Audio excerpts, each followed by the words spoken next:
and she was very upset.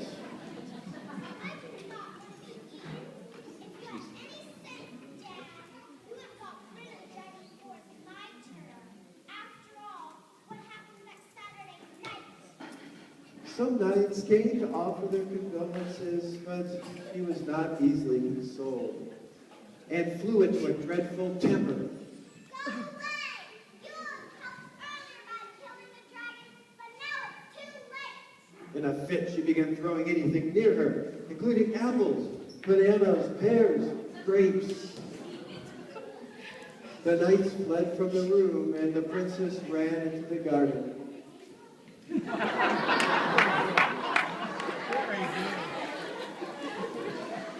The king sighed. Next Saturday night was indeed a problem. The story of the dragon began to spread.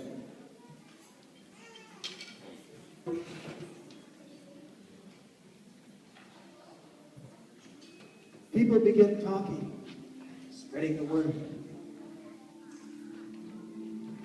City to city, person to person.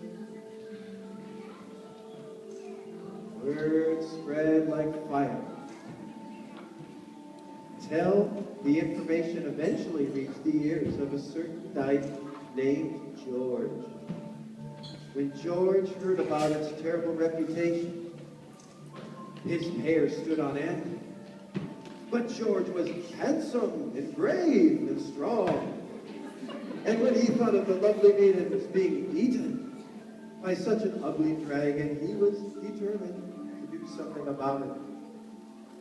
He took a can of oil and oiled the joints of his armor to make sure he was in perfect working order.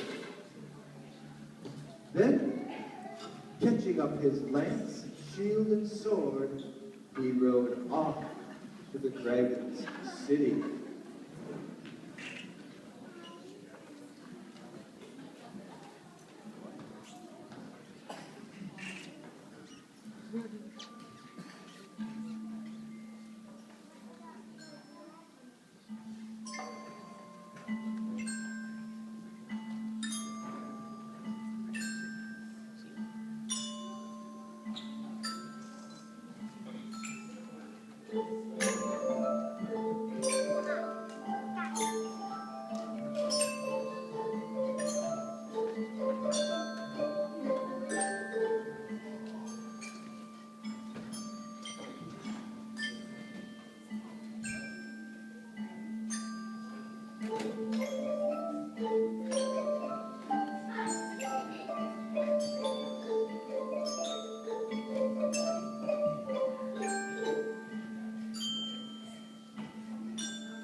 As George came toward the city, he saw the princess tied to a tree.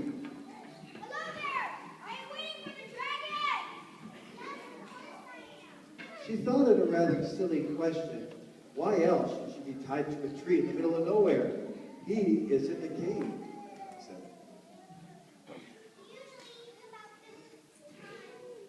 At that moment, there was a thundering and a roaring. The fire the dragon breathed lit up the darkened sky.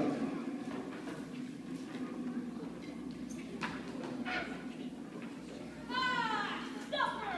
What is it today? Oh, yes, princess. Very tasty, I am sure. Then he saw George.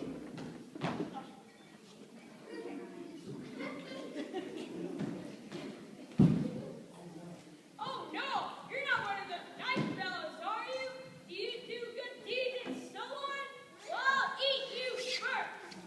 His eyes flashing green. He moved toward them on heavy clawed feet. George held his lance aloft and urged his horse forward, and the battle began.